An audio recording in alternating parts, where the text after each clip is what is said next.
My name is Darrell Prince. I believe that the police violence problem in the United States is a national one and reflective of a much larger problem, a gap between de jure and de facto law in this country. To that end, I've taken two steps. The first is to file a case against the U.S. government for inaction, as it seems to me that it is its responsibility to handle this problem. And the second is to file a presidential petition.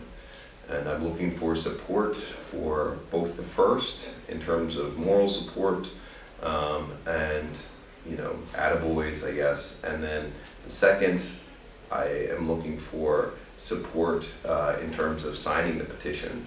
Let's get a full 100,000, let's get a couple million signatures on this. It needs to be handled, and in my not so humble opinion, it's absolutely the role of the federal government to handle.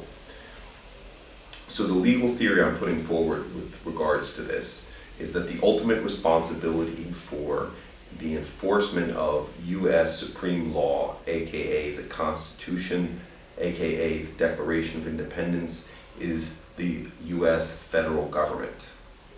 Now, the clemency that is currently part of de facto law can be seen in that for citizens of the United States, there's a 99% grand jury indictment rate.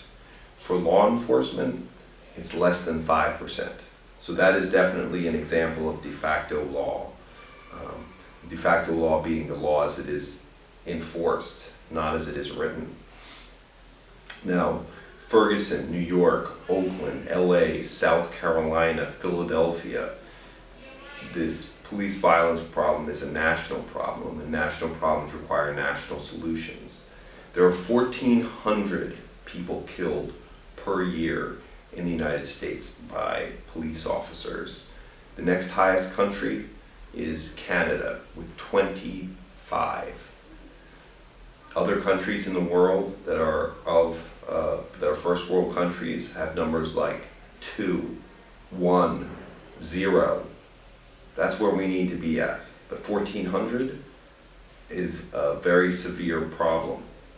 It violates several constitutional amendments.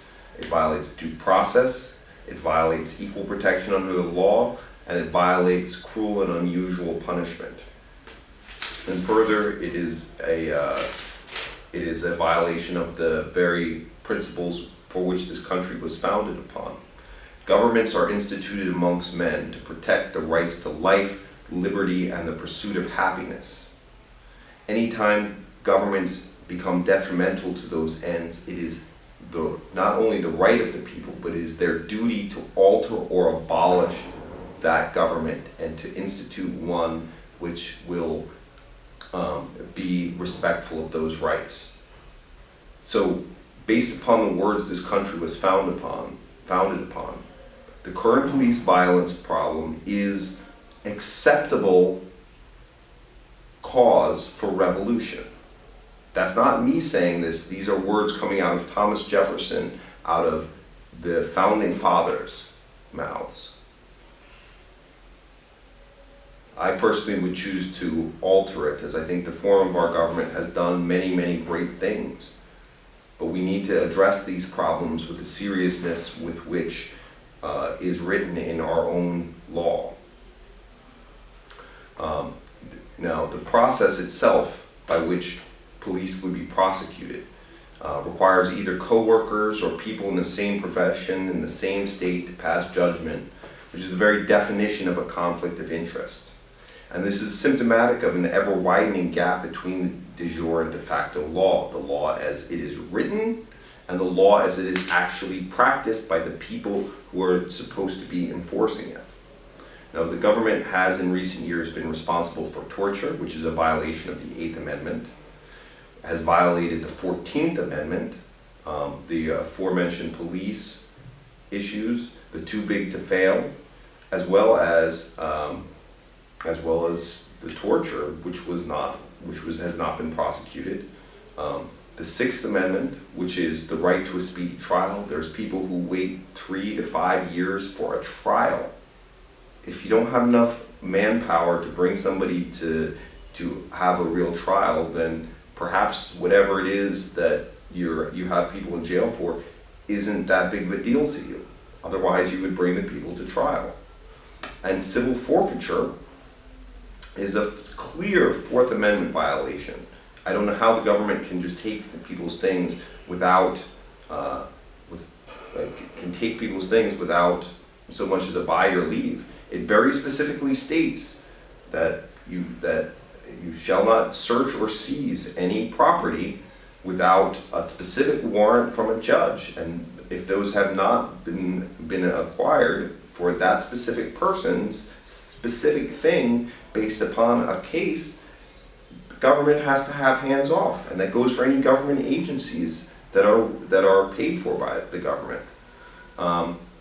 The 27th Amendment, it says that Congress can't get pay raises in between sessions, and then they filed a case and had a lower court say that cost of living increases don't count. A 4% increase is a fairly sizable pay increase. Over the course of the last 25 to 30 years, the minimum wage hasn't gone up as much as Congress's salary with these 4% illegal raises. And yet, still, anytime someone wants to file a case, then they say, "Oh, you have no standing to file that case." I mean, what difference does it make to you? How the government functions?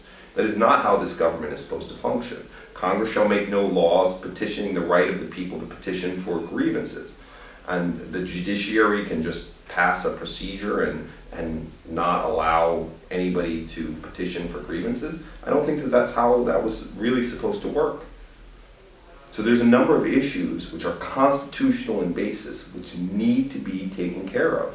And this police violence issue is the most glaring and most ugly symptom, but it is one of many that need to be corrected. I see first and foremost the police violence issue being handled by the federal government setting a national baseline on what constitutional behaviors in and around police behavior are, and making sure that every single law enforcement body in the country is responsible for that. I mean, by and large, there's far more similarities between the different states' legal systems than there are differences anyway. It's almost all completely based upon our federal filings anyway. Let's be honest, let's be real about it. There's not that much difference between the laws of the different states anyway. They're, by anybody's stretch of the imagination, they're very small in any way. So, they need to take responsibility for making that, the core, how they deal with things, how certain things with the court system, make sure that they're adherent to the Constitution. Any use of force has to be recorded in a national database. It's not that hard, it's something very simple and easy to do, and when problems arise, they can easily be analyzed, and it's easy also to kind of check to make sure that these inherent conflicts of interest are taken care of. For the other pieces, right to a speedy trial, this needs to be looked at, case by case basis, every single jail in the country. You can't do that. I mean, you need to get a real good look at the numbers and figure out how we can make sure that this is not a major issue going forward. I'm not saying to, just open jail cells willy-nilly, but you can't wait around for years and years for your trial. If you're going to put people in jail, it has to be for a significant reason. I think that these things need to be looked at. I think that the president can make a really great start on that himself. I think we may need another constitutional convention to discuss it. I think we need a re-engagement of the people in our political process, because our people are very disaffected, and that's not very good for a democratic republic.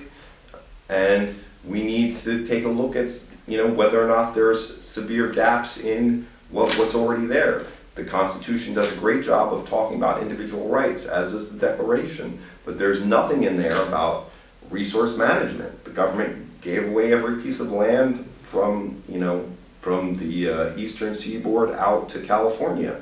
How did it allocate those? We don't know, and there's nothing written in the law about it.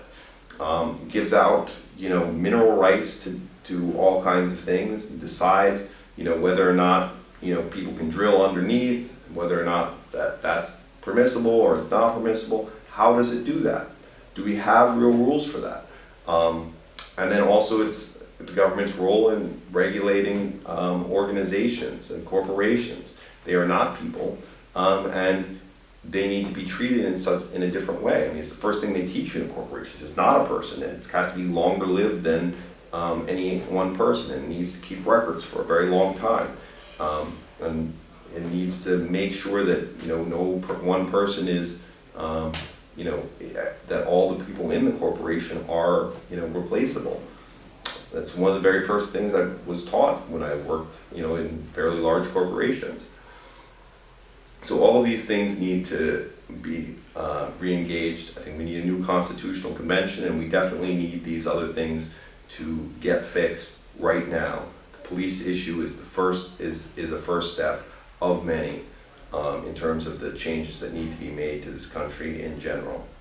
Thanks a lot for your time, and please do me a favor, support